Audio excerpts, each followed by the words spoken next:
Hello दोस्तों, स्वागत है आपका हमारे यूट्यूब चैनल में। हम लेके आए हैं आपके लिए छत्तीसगढ़ राज्य जिला सहकारी बैंक का सामान्य ज्ञान से संबंधित प्रश्न। यहाँ पर पहला प्रश्न है, कौन सा मकबरा द्वितीय ताजमहल कहलाता है? तो रबिया उद दौरानी का मकबरा इसका राइट आंसर होगा। किसे लोकायत दर्शन कहा जाता है? तो चारवाक। यहाँ पर राइट आंसर क्या होगा? चारवाक को लोकायत दर्शन कहा जाता है। अगला है, पुरी का जगन्नाथ मंदिर किस शैली में निर्मित है? तो पुरी का जगन्नाथ मंदिर नागर शैली में निर्मित है। दोस्तों यहाँ पर पहला ऑप्शन सही होगा, पुरी का जगन्नाथ मंदिर नागर शैली में निर्मित है। चैतन्य महाप्रभु किस संप्रदाय से संबंध है? चैतन्य महाप्रभु वैष्णव संप्रदाय से संबंध है। चैतन्य महाप्रभु जो हैं वैष्णव संप्रदाय से संबंधित हैं। केवल प्रत्यक्ष को प्रमाण मानता है? तो चारवाक दर्शन। इसका राइट आंसर क्या है? चारवाक दर्शन केवल प्रत्यक्ष को प्रमाण मानता है। अगला क्वेश्चन देखिए, आगे बढ़ते हैं। मोनालिसा क्या है? तो मोनालिसा एक चित्र है दोस्तों। राइट आंसर आपको पता होना चाहिए। मोनालिसा है एक चित्र है। पहला ऑप्शन यहाँ पर सही होगा, मोनालिसा एक चित्र है। विश्व ओजोन दिवस कब मनाया जाता है? 16 सितंबर इसका राइट आंसर होगा। विश्व ओजोन दिवस जो है 16 सितंबर को मनाया जाता है। सौंदरानंद किसकी रचना है? सौंदरानंद अश्वघोष। यहाँ पर चौथा ऑप्शन सही होगा, सौंदरानंद अश्वघोष की रचना है। अगला क्वेश्चन देखिए, राष्ट्रमंडल खेलों का प्रथम आयोजन कब हुआ? तो 1930 में। राष्ट्रमंडल खेलों का प्रथम आयोजन 1930 में हुआ। आगे देखिए, भारत के प्रथम टेस्ट क्रिकेट कप्तान कौन थे? तो भारत के प्रथम टेस्ट क्रिकेट कप्तान थे CK नायडू। यहाँ पर तीसरा ऑप्शन सही होगा। CK नायडू क्या थे? भारत के प्रथम टेस्ट क्रिकेट कप्तान थे। प्रथम ओलंपिक खेल किस वर्ष आयोजित किए गए थे? तो 1896 में इसका राइट आंसर होगा। प्रथम ओलंपिक खेल जो है 1896 में आयोजित किए गए थे। आगे बढ़ते हैं अगला क्वेश्चन की ओर। अगला क्वेश्चन देखिए, द्रोणाचार्य पुरस्कार की शुरुआत किस वर्ष हुई? द्रोणाचार्य पुरस्कार की शुरुआत वर्ष 1985 में द्रोणाचार्य पुरस्कार की शुरुआत हुई। आगे देखिए, भारत रत्न पुरस्कार किस वर्ष से प्रारंभ हुआ? भारत रत्न पुरस्कार वर्ष 1954 से प्रारंभ हुआ। भारत रत्न पुरस्कार वर्ष 1954 से प्रारंभ हुआ। दूसरा ऑप्शन यहाँ पर सही होगा। अगला क्वेश्चन की ओर आगे बढ़ते हैं। साहित्य अकादमी पुरस्कार कितनी भाषाओं के लिए दिया जाता है? तो 24। साहित्य अकादमी पुरस्कार 24 भाषाओं के लिए दिया जाता है। यहाँ पर तीसरा ऑप्शन सही होगा। साहित्य अकादमी पुरस्कार 24 भाषाओं के लिए दिया जाता है। रंगभूमि उपन्यास के रचनाकार हैं? तो राइट आंसर क्या होगा? रंगभूमि उपन्यास के रचनाकार हैं दोस्तों प्रेमचंद। यहाँ पर पहला ऑप्शन सही होगा। रंगभूमि उपन्यास के रचनाकार हैं प्रेमचंद। वेदों की ओर शरण लो, इस आदर्श वाक्य को किसने प्रतिपादित किया था? तो वेदों की ओर शरण लो, इस आदर्श वाक्य को इनमें से कोई नहीं। तो राइट आंसर क्या है? कमेंट करके ज़रूर बताएंगे किसने प्रतिपादित किया था। राष्ट्रीय पर्यावरण शोध संस्थान कहाँ है? तो नागपुर में है। राष्ट्रीय पर्यावरण शोध संस्थान नागपुर में है। दूसरा ऑप्शन यहाँ पर सही होगा। राष्ट्रीय पर्यावरण शोध संस्थान जो है नागपुर में स्थित है। अगला देखिए, समाधिकरण मरण किस दर्शन से संबंधित है? तो समाधिकरण मरण जैन दर्शन से संबंधित है। यहाँ पर पहला ऑप्शन सही होगा। निम्नलिखित में से कौन अष्टांग योग का हिस्सा नहीं है? तो अनुस्मृति इसका राइट आंसर होगा। अनुस्मृति अष्टांग योग का हिस्सा नहीं है। अनुस्मृति अष्टांग योग का हिस्सा नहीं है। चर्नोबाइल विनाश यूक्रेन में किस वर्ष हुआ था? 1986। चर्नोबाइल विनाश यूक्रेन में 1986 में हुआ था। चर्नोबाइल विनाश यूक्रेन में 1986 में हुआ था। हैंगिंग गार्डन कहाँ स्थित है? तो मुंबई में स्थित है। पहला ऑप्शन इसका सही होगा। हैंगिंग गार्डन मुंबई में स्थित है। हैंगिंग गार्डन क्या है? मुंबई में स्थित है। भारत में प्रथम आम चुनाव कब हुए? तो 1952 इसका राइट आंसर होगा। भारत में प्रथम आम चुनाव वर्ष 1952 में हुए। दूसरा ऑप्शन सही है दोस्तों। अगला क्वेश्चन देखिए, टोडा जनजाति कहाँ पाई जाती है? तो राइट आंसर है इसका टोडा जनजाति संबंधित है नीलगिरी पहाड़ी से। तो टोडा जनजाति नीलगिरी पहाड़ी में पाई जाती है। टोडा जनजाति नीलगिरी पहाड़ी में पाई जाती है। निम्नलिखित में से किस खेल मैदान का आकार सबसे बड़ा होता है? तो पोलो इसका राइट आंसर होगा। निम्नलिखित में से पोलो खेल का जो मैदान होता है आकार में सबसे बड़ा होता है। ओलंपिक खेलों में पदक जीतने वाली प्रथम महिला खिलाड़ी कौन है? तो कर्णम मल्लेश्वरी। ओलंपिक खेलों में पदक जीतने वाली प्रथम महिला खिलाड़ी हैं कर्णम मल्लेश्वरी। इसका तीसरा ऑप्शन सही होगा। राष्ट्रीय खेल संस्थान कहाँ अवस्थित है? तो पटियाला इसका राइट आंसर होगा। राष्ट्रीय खेल संस्थान पटियाला में अवस्थित है दोस्तों। राष्ट्रीय खेल संस्थान पटियाला में अवस्थित है। अगला क्वेश्चन देखिए 74 नंबर का, थॉमस कप किस खेल से संबंधित है? तो टेनिस इसका राइट आंसर होगा। थॉमस कप टेनिस खेल से संबंधित हैं। थॉमस कप टेनिस खेल से संबंधित हैं। अगला देखिए 73 नंबर का क्वेश्चन, अनिश्चयवादी संप्रदाय के संपादक कौन थे? तो अनिश्चयवादी संप्रदाय के संपादक थे संजय वेल्लट्टीपुत्र। संजय वेल्लट्टीपुत्र अनिश्चयवादी संप्रदाय के संपादक थे।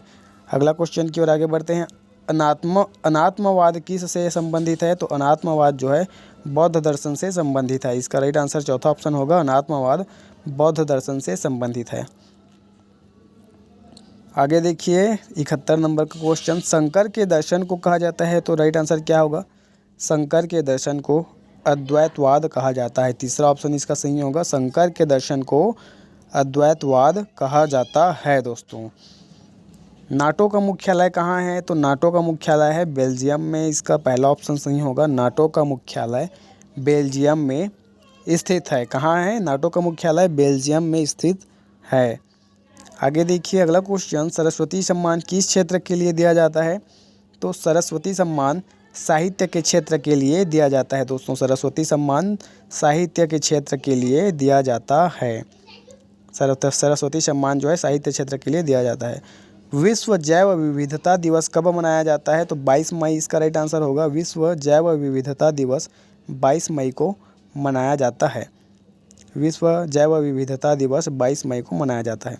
भारतीय राष्ट्रीय कांग्रेस के प्रथम अध्यक्ष कौन थे? व्योमेश चंद्र बनर्जी। भारतीय राष्ट्रीय कांग्रेस के प्रथम अध्यक्ष थे व्योमेश चंद्र बनर्जी। आगे देखिए अगला क्वेश्चन 68 नंबर का 66 नंबर का दोस्तों, भारतीय ज्ञानपीठ से सम्मानित प्रथम व्यक्ति का नाम बताएं? तो भारतीय ज्ञानपीठ से सम्मानित प्रथम व्यक्ति का नाम है जी शंकर कुरूप। यहाँ पर चौथा ऑप्शन सही होगा। जी शंकर कुरूप इसका राइट आंसर है। अगला देखिए भारतीय रत्न से सम्मान प्रथम विदेशी नागरिक का नाम बताएं? तो भारतीय रत्न से सम्मान प्रथम विदेशी नागरिक हैं खान अब्दुल गफ्फार खान।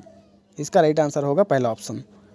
भारतीय पुरुष हॉकी टीम ने किस वर्ष ओलंपिक में स्वर्ण पदक नहीं जीता था? तो 1924 इसका राइट आंसर होगा। भारतीय पुरुष हॉकी टीम ने वर्ष 1924 के ओलंपिक में स्वर्ण पदक नहीं जीता था। आगे देखिए अगला क्वेश्चन, कार्बन की मात्रा किस कोयले में अधिक होती है? तो एंथ्रेसाइट इसका राइट आंसर होगा। कार्बन की मात्रा एंथ्रेसाइट कोयले में अधिक होती है दोस्तों। दूसरा ऑप्शन यहाँ पर सही होगा। कार्बन की मात्रा एंथ्रेसाइट कोयले में अधिक होती है। वाहन पीछे से आने वाली वस्तुओं को देखने के लिए किसका प्रयोग करते हैं? तो उत्तल दर्पण इसका राइट आंसर होगा। वाहन जो है पीछे से आने वाली वस्तुओं को देखने के लिए उत्तल दर्पण का प्रयोग करती हैं। अगला देखिए 61 नंबर का क्वेश्चन, एशिया का प्रथम अंतरिक्ष विज्ञान विश्वविद्यालय कहाँ स्थापित है? तो एशिया का प्रथम अंतरिक्ष विज्ञान विश्वविद्यालय तिरुवनंतपुरम में स्थित है। तीसरा ऑप्शन इसका सही होगा। तिरुवनंतपुरम में एशिया का प्रथम अंतरिक्ष विज्ञान विश्वविद्यालय स्थापित है। कौन सा नृत्य केवल पुरुष कलाकारों द्वारा प्रस्तुत किया जाता है? तो कथकली इसका राइट आंसर होगा। कथकली नृत्य जो है केवल पुरुष कलाकारों द्वारा प्रस्तुत किया जाता है दोस्तों। यहाँ पर चौथा ऑप्शन सही होगा। आगे देखिए ज्ञानपीठ पुरस्कार की स्थापना कब हुई? तो ज्ञानपीठ पुरस्कार की स्थापना 1961 में हुई। पहला ऑप्शन इसका सही होगा। ज्ञानपीठ पुरस्कार की स्थापना वर्ष 1961 में हुई। अगला क्वेश्चन देखिए, सलार जंग संग्रहालय कहाँ स्थित है? तो हैदराबाद इसका राइट आंसर होगा। सलार जंग संग्रहालय हैदराबाद में स्थित है। दूसरा ऑप्शन इसका सही होगा दोस्तों। अगला क्वेश्चन देखिए, अष्टदिग्गज किस राजा से संबंधित है? तो अष्टदिग्गज जो है कृष्णदेवराय, अष्टदिग्गज राजा कृष्णदेवराय से संबंधित थे। अगला क्वेश्चन देखिए, यहाँ पर 56 नंबर का, विश्व हिंदी दिवस कब मनाया जाता है? तो सबको पता होना चाहिए 10 जनवरी को। इसका राइट आंसर क्या होगा? 10 जनवरी को विश्व हिंदी दिवस मनाया जाता है दोस्तों। विश्व हिंदी दिवस 10 जनवरी को मनाया जाता है। प्रथम बायोस्फीयर रिजर्व का नाम बताएं। तो राइट आंसर क्या होगा इसका? प्रथम बायोस्फीयर रिजर्व का नाम है नीलगिरी। इसका पहला ऑप्शन सही होगा। प्रथम बायोस्फीयर रिजर्व का नाम नीलगिरी है। सर्वोच्च न्यायालय के प्रथम मुख्य न्यायाधीश का नाम बताएं। तो सर्वोच्च न्यायालय के प्रथम मुख्य न्यायाधीश का नाम है एच.जे. कनिया। इसका राइट आंसर तीसरा ऑप्शन सही होगा। एच.जे. कनिया क्या है? सर्वोच्च न्यायालय के प्रथम मुख्य न्यायाधीश। अगला क्वेश्चन देखिए, मिस वर्ल्ड से सम्मानित प्रथम भारतीय महिला का नाम बताएं। तो राइट आंसर होगा रीता फारिया। इसका तीसरा ऑप्शन सही होगा। मिस वर्ल्ड से सम्मानित प्रथम भारतीय महिला का नाम है रीता फारिया। अगला क्वेश्चन देखिए 52 नंबर का, प्रथम लोकसभा अध्यक्ष का नाम बताएं। तो प्रथम लोकसभा अध्यक्ष का नाम है जी.वी. मावलंकर। इसका तीसरा ऑप्शन सही होगा। प्रथम लोकसभा अध्यक्ष का नाम है दोस्तों जी.वी. मावलंकर। आगे देखिए, शॉर्ट कॉर्नर, टाई ब्रेकर और पेनल्टी स्ट्रोक किस खेल से संबंधित है? तो हॉकी इसका राइट आंसर होगा। शॉर्ट कॉर्नर, टाई ब्रेकर और पेनल्टी स्ट्रोक जो है हॉकी खेल से संबंधित है। आगे देखिए अगला क्वेश्चन, सबसे पहले किस प्रकार का शोषण विकसित हुआ? तो एनारोबिक। इसका राइट आंसर होगा एनारोबिक। सबसे पहले एनारोबिक शोषण जो है विकसित हुआ दोस्तों। अपनी पिघली अवस्था में विद्युत का चालन करने वाला पदार्थ है सामान्य लवण। इसका तीसरा ऑप्शन सही होगा। अपनी पिघली अवस्था में विद्युत का चालन करने वाला पदार्थ है सामान्य लवण। खसरा रोग किसकी वजह से होता है? तो वायरस इसका राइट आंसर होगा। खसरा रोग जो है वायरस की वजह से होता है। खसरा रोग वायरस की वजह से होता है।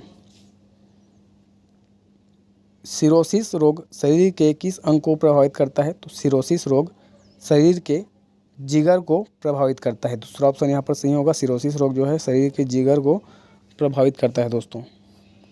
1 ग्राम वसा के टूटने पर लगभग कितने कैलोरी ऊर्जा मिलती है? तो 1 ग्राम वसा के टूटने पर लगभग 9 कैलोरी ऊर्जा मिलती है। तीसरा ऑप्शन सही होगा। 9 कैलोरी जो है ऊर्जा मिलती है। नारियल में खाने योग्य भाग होता है तो भ्रूणपोष। राइट आंसर होगा। नारियल में खाने योग्य भाग होता है भ्रूणपोष। पहला ऑप्शन इसका सही होगा। अगला देखिए, कायिक जनन पाया जाता है तो आलू में पाया जाता है। कायिक जनन कहाँ पाया जाता है? आलू में पाया जाता है।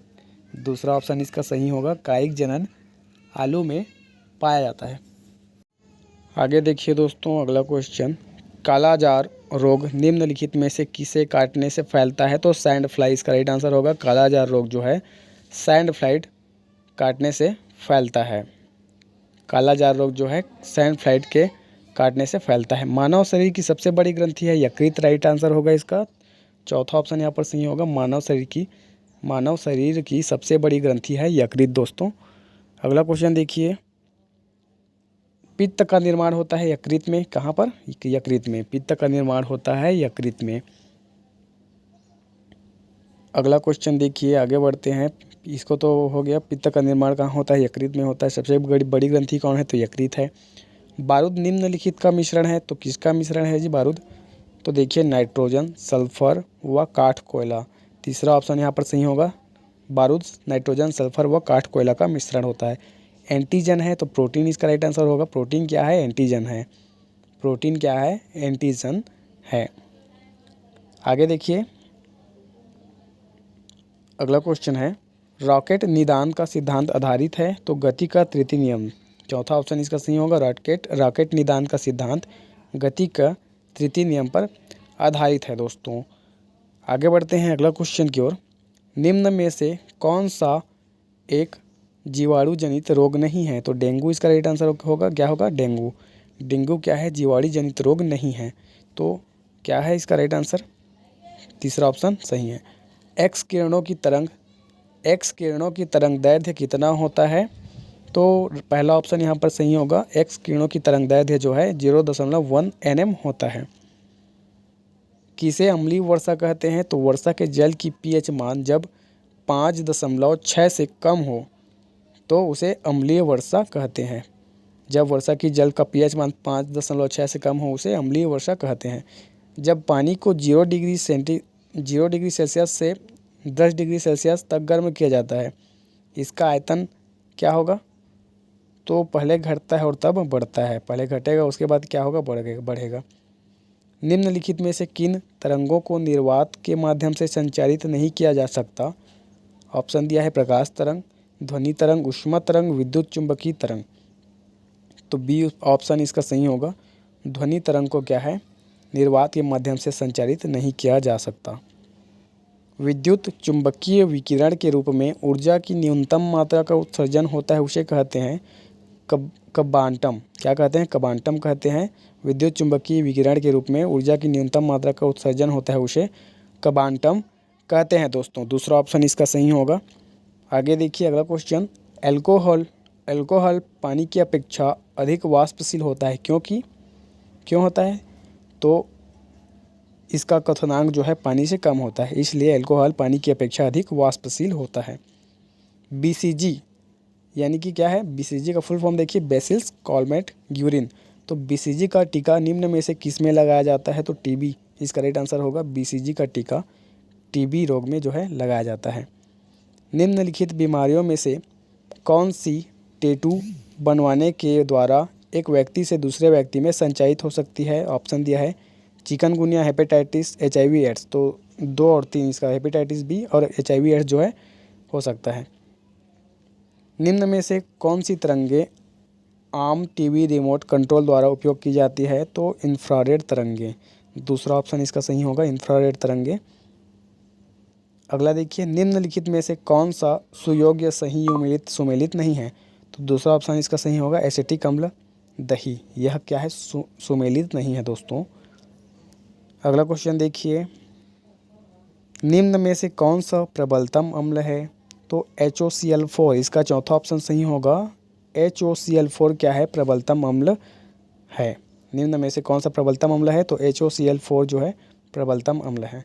मृदु साबुन के निर्माण में निम्न में से किसका उपयोग किया जाता है? तो दूसरा ऑप्शन देखिए, कास्टिक पोटाश। मृदु साबुन के निर्माण में कास्टिक पोटाश का उपयोग किया जाता है दोस्तों। आगे बढ़ते हैं अगला क्वेश्चन की ओर। देखिए, टर्नर सिंड्रोम होता है, तो किसमें होता है टर्नर सिंड्रोम? तो XO पहला ऑप्शन इसका सही होगा। XO में टर्नर सिंड्रोम होता है। क्या होता है? टर्नर सिंड्रोम होता है। ऊष्मागतिकी का दूसरा नियम किसने दिया? तो ऊष्मागतिकी का दूसरा नियम रुडोल्फ क्लासियस। किसने दिया? रुडोल्फ क्लासियस ने ऊष्मागतिकी का दूसरा नियम दिया। निम्नलिखित में से कौन सा एक कथन सही नहीं है? तो देखिए, तीसरे नंबर के कथन को ध्यान दीजिए, आर्द्रता के बढ़ने पर वायु में ध्वनि वेग कम हो जाता है। तो यह क्या है? यह कथन जो है सही नहीं है दोस्तों। यह कथन क्या है? असत्य है। अगला क्वेश्चन की ओर आगे बढ़ते हैं। 20 नंबर का क्वेश्चन देखिए, 20 क्वेश्चन और बचा आपके लिए। सेमीकंडक्टर का एक उदाहरण है, तो कौन सा है सेमीकंडक्टर का एक उदाहरण इनमें से? तो दूसरा ऑप्शन देखिए, बी ऑप्शन, जर्मेनियम। जर्मेनियम क्या है? सेमीकंडक्टर का एक उदाहरण है। सेमीकंडक्टर का एक उदाहरण है जर्मेनियम। किसी पृष्ठ के प्रति एकांक क्षेत्रफल पर लगने वाले बल को कहते हैं दाब। किसी पृष्ठ के प्रति एकांक क्षेत्रफल पर लगने वाले बल को दाब कहते हैं दोस्तों। पहला ऑप्शन इसका सही होगा। आवृत्ति V का मात्रक हर्ट्ज किसके नाम पर है? तो हेनरिक हर्ट्ज। इसका पहला ऑप्शन सही होगा। आवृत्ति को V से दर्शाते हैं, जिसका मात्रक हर्ट्ज है, किसके नाम पर है? तो हेनरिक हर्ट्ज। इंद्रधनुष सदैव किस दिशा में बनता है? तो क्या होगा? इंद्रधनुष जो है सदैव सूर्य के विपरीत दिशा में बनता है। इसको याद रखिए, सूर्य के सदैव विपरीत दिशा में बनता है इंद्रधनुष। सर्वाधिक संख्या में समस्थानिक किसके पाए जाते हैं? तो सर्वाधिक संख्या में समस्थानिक पोलोनियम के पाए जाते हैं। दूसरा ऑप्शन इसका सही होगा, सर्वाधिक संख्या में समस्थानिक पोलोनियम के पाए जाते हैं। अगला देखिए, इस्पात में कितना प्रतिशत कार्बन है? तो 0.1 से 1.5% कार्बन है किसमें? इस्पात में। अगला देखिए 14 नंबर का क्वेश्चन, अंगूर का किण्वन करना क्या है? तो अंगूर का जो है किण्वन करना एक रासायनिक परिवर्तन है। यहाँ पर पहला ऑप्शन सही होगा, अंगूर का किण्वन करना एक रासायनिक परिवर्तन है। आधुनिक चर्म शोधन उद्योगों में ऐसी कौन सी भारी धातु पाई जाती है जो विषैली होती है? तो क्रोमियम इसका राइट आंसर होगा। आधुनिक चर्म शोधन उद्योगों में क्रोमियम धातु पाई जाती है जो विषैली होती है। निम्न में से कौन सी उपधातु है? तो इस पहला ऑप्शन इसका सही होगा, आर्सेनिक। आर्सेनिक क्या है? एक उपधातु है। पहला ऑप्शन इसका सही होगा, आर्सेनिक एक उपधातु है। अगला देखिए ग्लिसरॉल। ग्लिसरॉल निम्नलिखित में से किसका उदाहरण है? तो ट्राईहाइड्रिक अल्कोहल। किसका? ट्राईहाइड्रिक अल्कोहल का उदाहरण है ग्लिसरॉल। तीसरा ऑप्शन इसका सही होगा। ऑक्सीकरण प्रतिक्रिया में निम्नलिखित में से क्या होता है? तो इलेक्ट्रॉन में कमी होता है। ऑक्सीकरण प्रतिक्रिया में इलेक्ट्रॉन में कमी होता है। ऑक्सीकरण प्रतिक्रिया में इलेक्ट्रॉन में कमी होता है। अगला देखिए 9वां नंबर का क्वेश्चन, अंतरिक्ष में कई सौ किलोमीटर की गति से यात्रा कर रहे विद्युत आवेशी कण यदि पृथ्वी के धरातल पर पहुंच जाए तो जीव जंतुओं को गंभीर नुकसान पहुंचा सकते हैं। ये कण किस कारण से पृथ्वी के धरातल पर नहीं पहुंच पाते? तो तीसरा ऑप्शन देखिए, वायुमंडल में ऊपरी परतों में उपस्थित आर्द्रता उन्हें पृथ्वी के धरातल तक पहुंचने नहीं देती है। दोस्तों, फाइलेरिया रोग का संचरण होता है तो किसके द्वारा होता है? तो दूसरा ऑप्शन इसका सही होगा, क्यूलेक्स के द्वारा। किसके द्वारा? फाइलेरिया रोग का संचरण क्यूलेक्स के द्वारा होता है। रुधिर का थक्का जमने के लिए आवश्यक है कैल्शियम। दूसरा ऑप्शन इसका सही होगा, रुधिर का थक्का जमने के लिए कैल्शियम आवश्यक है। दूसरा ऑप्शन सही होगा, रुधिर का थक्का जमने के लिए कैल्शियम आवश्यक है। वृद्धि हार्मोन स्त्रावित होता है तो पिट्यूरी से। किससे? पिट्यूरी से क्या होता है? वृद्धि हार्मोन स्त्रावित होता है। पिट्यूरी से वृद्धि हार्मोन स्त्रावित होता है। नेत्र में लेंस पर पड़ने वाली किरणों का नियंत्रण होता है तो नेत्र में लेंस पर पड़ने वाली किरणों का नियंत्रण आइरिस द्वारा होता है। दूसरा ऑप्शन इसका सही होगा, नेत्र में लेंस पर पड़ने वाली किरणों का नियंत्रण आइरिस द्वारा होता है। एथिलीन एवं स्टेरिन की व्यापारिक उपयोगिता निम्नलिखित क्षमता के कारण है तो बहुलीकरण। इसका राइट आंसर क्या होगा? बहुलीकरण क्षमता के कारण है एथिलीन एवं स्टेरिन की व्यापारिक उपयोगिता। लौह अयस्क से लोहे का उत्पादन निम्नलिखित प्रक्रम से होता है तो राइट आंसर है इसका अपचयन। लौह अयस्क से लोहे का उत्पादन जो है अपचयन प्रक्रम द्वारा होता है। दोस्तों, अगला क्वेश्चन देखिए, सेकंड लास्ट, एथेनॉल किससे प्राप्त किया जा सकता है? तो पहला ऑप्शन देखिए, गन्ना इसका राइट आंसर होगा। गन्ना इसका क्या है? राइट आंसर है। एथेनॉल जो है गन्ना से प्राप्त किया जा सकता है। दोस्तों, आगे बढ़ते हैं। एक पहला नंबर का क्वेश्चन, आज का लास्ट क्वेश्चन देखिए, मादा एनाफिलीज मच्छर जब काट लेता है तो उससे कौन सा रोग होता है? तो मादा एनाफिलीज मच्छर के काटने से आप सबको पता होगा मलेरिया रोग होता है। क्या रोग होता है? मलेरिया रोग होता है मादा एनाफिलीज मच्छर के काटने से। तो आज के लिए इतना ही दोस्तों। चैनल को लाइक करें, सब्सक्राइब करें और बेल आइकन को दबा दें ताकि आपको हमारे नए वीडियो का अपडेट जल्द से जल्द मिलता रहे। तब तक के लिए धन्यवाद। जय हिंद, जय भारत।